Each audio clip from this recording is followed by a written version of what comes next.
वृक्षारोपणाचा कार्यक्रम या ठिकाणी जळगावमध्ये पार पडलेला आहे। आज जळगाव जिल्ह्यामध्ये एकाच वेळेस एका तासात 3 लाख वृक्षांची लागवड झाली। हे बघा, ही काळाची गरज आहे। आपण बघतोय की शहरीकरण होत आहे, त्याचबरोबर सिमेंटचे रस्ते चौफेर होत आहे, ड्रेनेजपासून तर फोरवेपासून तर गाव अंतर्गतपासून याचा जर विचार केला तर जळगावचं आपण तापमान जर पाहिलं असेल मागच्या काळामध्ये तर 47पर्यंत ते क्रॉस होतं।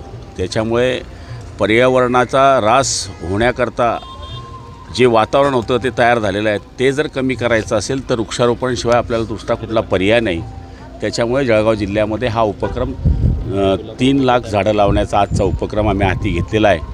त्याच्यामुळे जे संतुलन राहायला पाहिजे आहे वातावरणाचं ते राहण्याचा या ठिकाणी 100% फायदा होणार आहे। लागवड केली जाते, मात्र यांच्याकडे संवर्धनासाठी काही पुढाकार संवर्धनाकरता आता हे जे आहे महापालिकेच्या ताब्यातले किंवा नगरपालिका असतील किंवा जिल्हा परिषद पंचायत समितीच्या असतील तर त्यांच्याकरता आम्ही ही जबाबदारी फिक्स करणार आहोत की तुम्ही दर आठवड्याला किंवा 4 दिवसाच्या आड या ठिकाणी पाणी टाकणे किंवा इतर ज्या गोष्टी करणे हे त्यांची जबाबदारी राहणार आहे। आणि मला तरी असं वाटतं की पर्सेंटेज जे झाडं वाचण्याचे जास्तीत जास्त राहील त्याच्यामध्ये आपला फायदा होऊ शकतो, तर तेच सूचना आम्ही या ठिकाणी प्रशासनाने दिलेला आहे। भाऊ, जिल्ह्याचा जर विचार केला तर 4 दिवसामध्ये जवळपास 205 असे छोटे मोठे अपघात झालेले आहेत आणि त्याचे कारणं समोर आलेली की रस्त्यावर पडलेली खड्डे असतील, नादुरुस्त रस्ते असतील, याच्यामुळे जवळपास 4 दिवसात 205 अपघात झालेले आहेत। हे बघा, पावसाळा झाल्यानंतर खड्डे पडतात, पण आपल्याकडे पावसाळा त्या मानाने पाहिजे तसा झालेला नाही। म्हणजे जवळपास जरी पावसाळा ज्या पद्धतीने व्हायला पाहिजे, पण काही ठिकाणी आपण म्हणतात ते सत्य आहे की रस्त्याला खड्डे पडलेले आहे। आणि आपण पाहिलं असेल की पुलाच्या बाबतीमध्ये सुद्धा जो एवढा मोठा महत्त्वाचा पूल होता तिथेसुद्धा नुकसान झालं। त्याच्यामुळे आज ट्रॅफिक आपली बंद आहे आणि शहरामध्ये त्याची वाहतूक वाढलेली आहे। त्यामुळे क्वालिटी मेंटेन करणं ही आता काळाची गरज आहे। तुमच्या खासदारानंतर मिशनचे पैसे मिळाले नाही, कामाचे पैसे मिळाले म्हणून 2 इंजिनियर सुप्रीम कोर्टामध्ये त्यांनी 15 ऑगस्टला आत्मदहनाचा इशारा दिला। कसले पैसे? जलजीवन मिशन अंतर्गत हे बघा, आपल्याला आता जवळपास 450 कोटी रुपये आले होते। आपण सिंगल विलेज स्कीमच्या माध्यमातून 10 कोटी रुपये जळगाव जिल्ह्याला या ठिकाणी मिळालेले आहे। आणि मला वाटते 12 तारखेला माननीय खासदार सगळे राज्यातले आणि जलशक्ती मंत्री यांच्याबरोबर दिल्लीमध्ये 3 तास आमची बैठकीची वेळ मिळालेली आहे। त्याच्यामुळे आम्ही राज्याच्या माध्यमातून पैसे करणार आहोत आणि आमची 1400 कोटी रुपयाची फाईल आता या ठिकाणी वित्त विभागाकडे गेलेली आहे।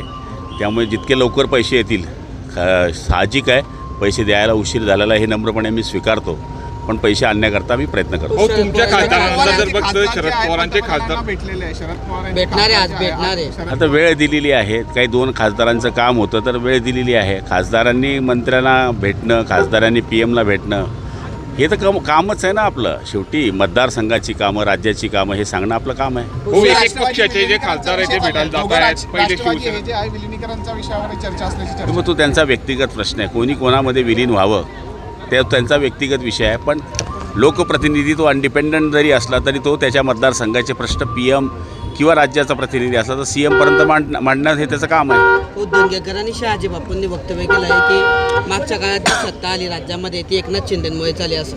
हे बघा, एकनाथ शिंदे साहेबांनी बऱ्याच योजना या राज्यामध्ये आणल्या, त्याच्यामुळे साहजिक सत्ता आणण्यामध्ये मोठं बळ मिळालं। त्यामुळे आपल्याला हे आज दिवस बघायला मिळत आहे। मला नाही वाटत की काही चुकीचं आहे। भाऊ, शिवसेनेच्या खासदारानंतर आता राष्ट्रवादीचे खासदारही भेटत आहेत, काही वेगळ्या हालचाली चालू आहे का? काहीच नाही, मला ते माहीत नाही। भेटणं त्यांचं काम आहे, भेटू द्या। चाल करायची की हालचाल करायची हा त्यांचा विषय। मुख्यमंत्री एकनाथ शिंदे झाले पाहिजे अशी अपेक्षा काल किशोर पाटलांनी बोलून दाखवली होती।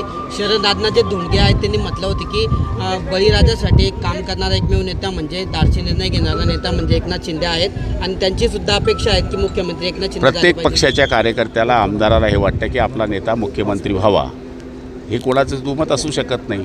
मलाही वाटतं की एकनाथ शिंदे मुख्यमंत्री व्हावे, पण शेवटी सगळ्या गोष्टींचं वातावरण पाहिल्यानंतर ह्या गोष्टी ठरत असतात।